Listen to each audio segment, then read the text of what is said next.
দর্শক আসসালামু আলাইকুম। আমি কিছুদিন আগে একটা সতর্কবাণী করছিলাম যে বাংলাদেশে দুর্ভিক্ষ আসতেছে।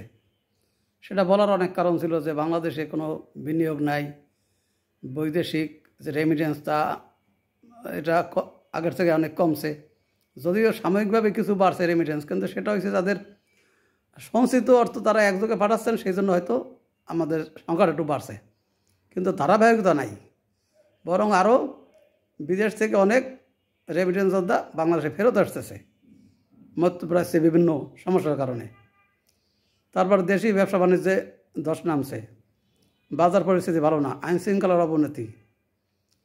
এসব কারণ নিয়ে আবার আমি যে আশা করছিলাম, একটা সম্ভাবনা করছিলাম যে হয়তো ডক্টর ইউনূস ক্ষমতা নেওয়ার পরে আমাদের গার্মেন্ট শিল্পে উন্নতি হবে, কিন্তু বরং দেখা যাচ্ছে যে গার্মেন্ট শিল্প আরও ওনার হাতেই প্রায় ধ্বংসের কাছাকাছি চলে গেছে।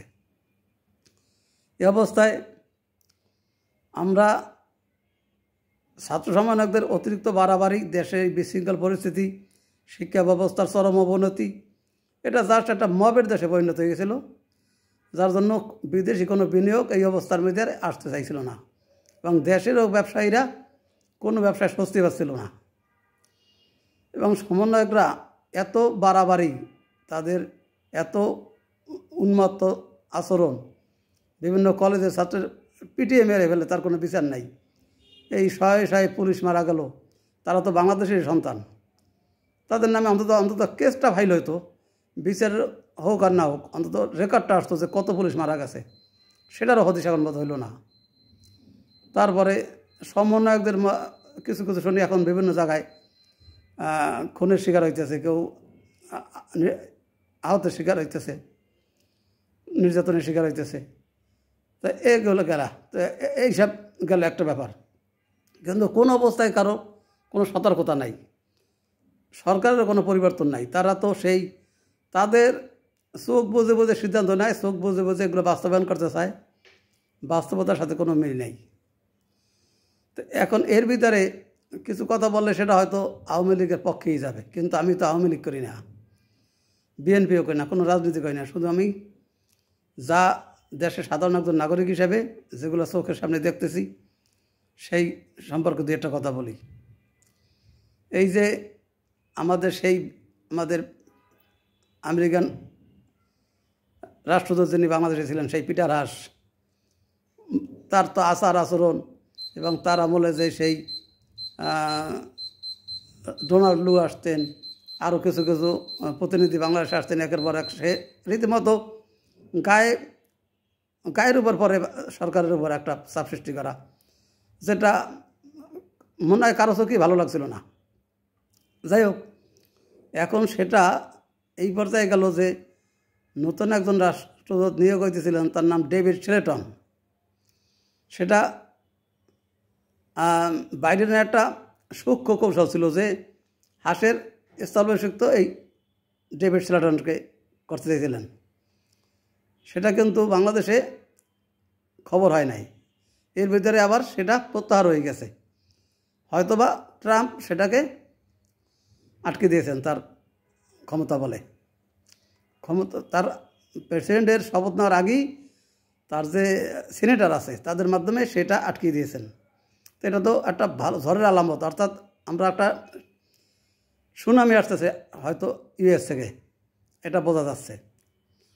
তাহলে এক্ষেত্রে আমাদের এই মুহূর্তে সরকারে যে মাঝখানে একবার জ্যাক সুলিভান যে সতর্কবার্তা করছিলেন 24শে ডিসেম্বর, তখন তারা এটাকে এমনভাবে বলছিলেন যে তাকে আমেরিকা থেকে সহায়তা করতেছে, কিন্তু তার আড়ালে যে তিনি কূটনৈতিক ভাষায় আরও যা সতর্ক করছিলেন, সরকার কিন্তু সেই ব্যাপারে কোনো ব্যবস্থা নেয় নাই।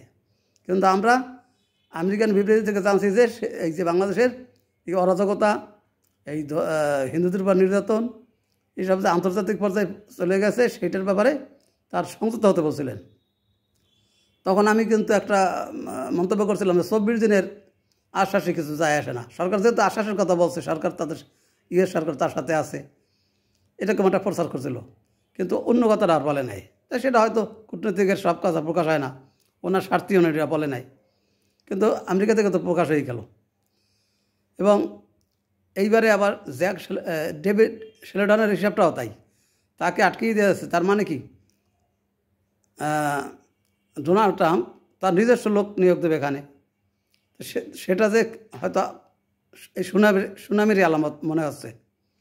অতএব এখনও উচিত আমাদের সরকারের বাস্তবতা, অর্থাৎ আমি তাদেরকে এখন মনে করব যে সেই বিমানের মতো তারা জ্বালানি ভরে এই 34,000 ফুট উপরে উঠে গেছেন। এখন মনে করে যে আমি কে নেই, আমি কি হনুরে। এই সমন্বয়করাও তাই, সরকারও তাই।